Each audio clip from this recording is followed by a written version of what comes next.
네, 그러면 강성욱 소장님과 함께 만나볼 오늘의 첫 번째 부동산, 지금부터 바로 좀 들어가 보겠습니다.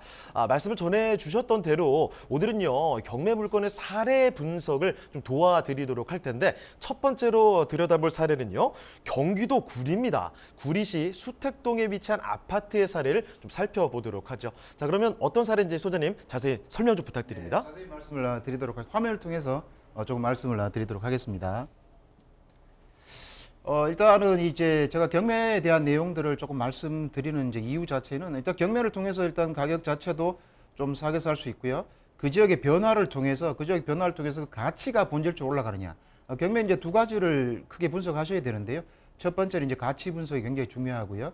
그다음에 두 번째는 이제 권리 분석을 통해서 위험도를 낮춰야 되는 그런 부분이 있습니다. 그 두 가지를 포인트로 해서 전체적으로 말씀을 드리도록 하겠습니다. 먼저 말씀드릴 이제 내용은 일단 물건을 보시게 되면 물건 종변이 일단 수택동에 이제 대림 한숲 아파트가 되겠는데요. 요거는 이제 지분은 아니고 전부 건물하고 토지가 전체 전부에 해당되는 물건이 되겠습니다. 안심하고 하셔도 문제는 안 될 것 같고요. 그다음에 이제 경매 자체를 보시게 되면 이 내용 자체는 이제 그 형식적인 이제 경매라고 되어 있는데요. 그러니까 실질적인 경매나 낙찰자 입장에서는 큰 차이가 없기 때문에 자세한 내용은 교육 시간에 다시 말씀을 드리고요. 받으시면 될 것 같고요.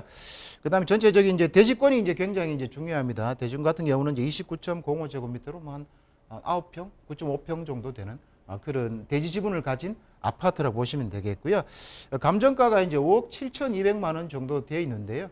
실질적으로 실제 거래 자체는 한 6억 3천에 지금 이루어지고 있고요.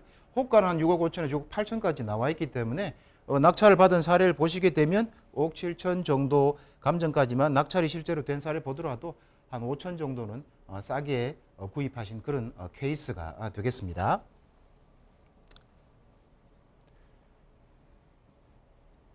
네, 그다음에 입찰 진행 내용을 잠깐 이제 보시도록 하겠습니다. 2022년 1월 4일이 이제 1차 기일이었는데요. 사실 기일에 보시면 바로 낙찰이 되었기 때문에 그만큼 물건이 좋다 이렇게 볼 수가 있겠습니다. 최저 매각가는 5억 7,200이었는데 보시는 것처럼 두 명이 응찰해가지고 6억 초반에 물건을 낙찰을 받아가셨습니다.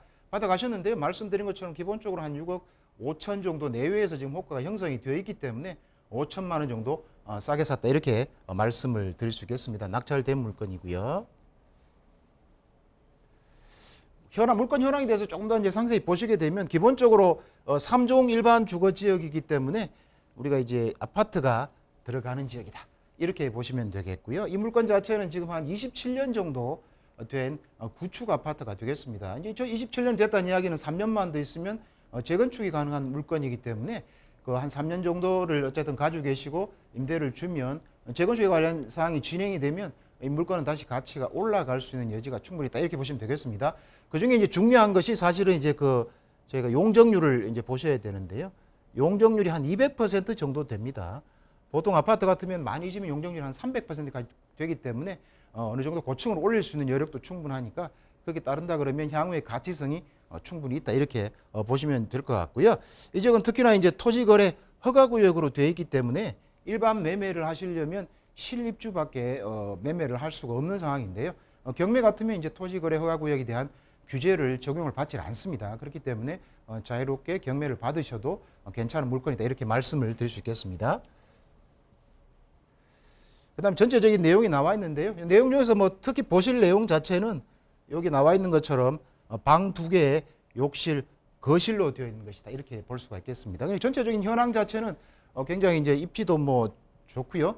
내용도 괜찮고 그다음에 향후에 재건축에 대한 호재도 기대할 수 있는 그런 물건이다 이렇게 보시면 될 것 같고요. 그다음에 전체적으로는 아파트에 해당되는 여러 가지 어쨌든 뭐 차량 출입이라든가 또 그 말고도 여러 가지 뭐 어떤 생활시설이라든가 학교라든가 이런 것이 전반적으로 다 잘 갖춘 지역이기 때문에 생활하시거나 또는 말씀드린 대로 생활하시거나 임대 주는데도 그게 무리가 없이 잘 나갈 수 있는 지역이다 이렇게 말씀을 드리겠습니다.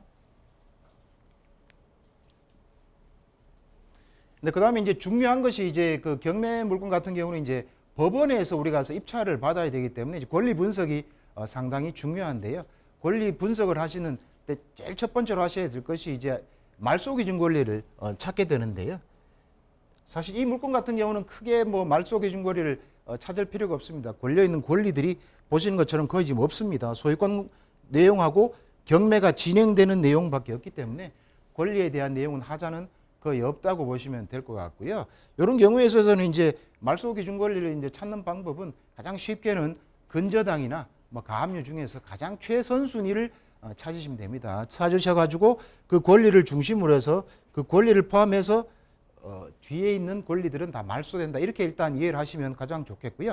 이 물건 같은 경우는 그런 특별한 권리가 없기 때문에 문제가 되지 않는다. 이렇게 볼 수 있고요. 그 다음에 주택 같은 경우는 아주 임차인에 대한 권리도 꼭 확인을 하셔야 된다. 이렇게 말씀을 드릴 수가 있겠습니다. 그 다음에 아파트 단지에 대한 전체적인 정보를 조금 이제 살펴보도록 하겠습니다. 아파트 같은 경우에 전체적으로 보면 한 956세대, 한 1000세대 가까이 되기 때문에 대단지 아파트다 이렇게 말씀을 드리고요. 나중에 이제 재건축이 된다 그러면 마찬가지로 더 큰 1500세대 이상이 될 수 있기 때문에 그런 가치가 충분하다 말씀드릴 수 있겠고요. 그 다음에 최고 층수는 18층으로 되어 있는데 최고 층수보다도 중요한 것은 실제로 아까 말씀드린 용적률입니다. 용적률 200% 정도 내외이기 때문에 향후에 한 300%까지 올린다 그러면 많이 층수도 올라가서 그 가치가 올라갈 수 있는 여지가 있다. 이렇게 말씀을 드리고요. 주변에는 여러 가지 할 수 있는 뭐 생활 여건을 누릴 수 있는 병원이라든가 뭐 초등학교, 중학교, 고등학교가 잘 배치되어 있기 때문에 생활하시기에는 굉장히 좋은 지역이다. 이렇게 말씀을 드리고요. 현재는 이제 그 역세권이 있느냐 보면 중앙선에 이제 구리역으로 뭐 버스 한 5분 거리에 지금 있긴 한데요. 보다 더 좋은 것은 2023년 9월입니다. 2023년 9월에 8호선 연장 라인이 개통하게 됩니다. 그러면 토평역이 바로 이 아파트 앞에 들어오게 됩니다. 그러니까 초역세권이 되겠죠. 뭐 1, 2분 만에 이제 역세권을 누릴 수 있기 때문에 이 역세권 자체가 초역세권으로 바뀌면서 그 다음에 입지 자체는 바로 잠실하고 강남으로 바로 이어질 수 있습니다. 그렇기 때문에 강남으로의 이 접근성이 가까워질수록 가치가 많이 올라가게 되는데요. 말씀드린 것처럼 지금 이야기한 부분, 특히나 이제 이 8호선 연장선이 개통이 된다. 한 2년 정도 있으면 굉장히 중요한 포인트죠. 거기에다가 이야기 말씀드린 것처럼 재건축이 가능하다.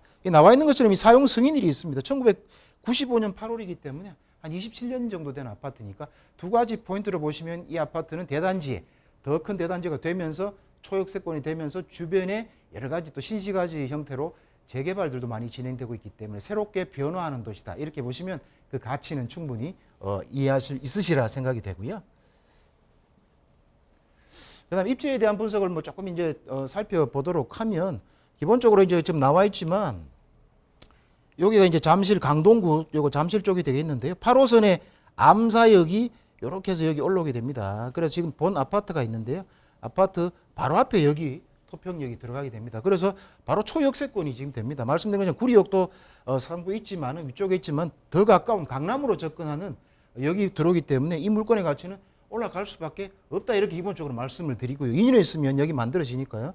그뿐만 아니고 여기 이제 수택 2지구, 수택 2구역 자체가 현재 재개발이 추진되고 있습니다. 구역정 신청이 얼마 전에 작년 이제 말쯤에 들어갔기 때문에 여기가 한 10,000세대 가까이 지어집니다. 그러다 또 여기 또 수택 2구역이 또 만들어지고 있어서요. 전체 자체가 새롭게 변화하는 신시가지가 되고 있다. 이렇게 보시면 될 것 같습니다. 강남역의 접근성이 좋아지면서 신규 철도 라인이 만들어지고 초역세권이 되면서 그 인근 자체, 자기 자체의 재건축에 대한 호재도 있으면서 인근 재개발이 이루어지기 때문에 그 입지적인 가치가 굉장히 올라가는 지역이다. 이렇게 말씀을 드릴 수 있겠습니다. 현황을 잠깐 보시게 되면 뭐 이제 지금 보이는 것처럼 이런 형태로 지금 아파트가 되어 있고요. 그냥 보셔도 사실 이게 지금 복도식으로 되어 있기 때문에 오래된 아파트라는 것을 이 사진만 통해서 알 수가 있습니다. 잘 찍고요. 이렇게 아파트 현실적으로 만들어져 있죠. 네, 보신 것처럼 복도식이기 때문에 이것만 봐도 오래된 아파트라는 걸 알 수가 있고요. 재건축 대상 아파트다. 이렇게 보시면 될 것 같습니다. 네. 자, 그러면 그 매매 가격도 한번 볼 수 있을까요? 네, 매매 가격을 한번 현재 실제로 시장에서 이루어지고 있는 호가와 거래를 한번 보시게 되면 실제 매매 실거래가 같은 경우는 지금 보시는 것처럼 6억 3천대로 지금 형성이 실제로 매매가 이루어졌습니다. 그러면 6억대 받았기 때문에 한 3,500 정도는 이익을 누렸다. 이렇게 볼 수가 있겠죠. 거기에다가 이게 지금 말씀드린 호가는 한 6억 5천에서 실제로 한 6억 8천 정도의 지금 효과가 나와 있기 때문에 이 자체는 의미가 있는 가격대다. 현재 상태로서도 의미가 있지만 향후의 미래적인 가치를 제가 말씀드렸을 때도 재건축이 가능한 아파트죠. 거기다가 초역세권이 되는 아파트 광남물의 접근성이 더 좋아지고 주변 자체가 재개발, 재건축을 해서 주변이 바뀌어지고 있다. 이런 걸 생각하시게 되면 이 아파트의 가치는 향후에 10억이 훨씬 넘는 아파트가 될 수 있다. 이렇게 말씀을 드릴 수가 있겠습니다.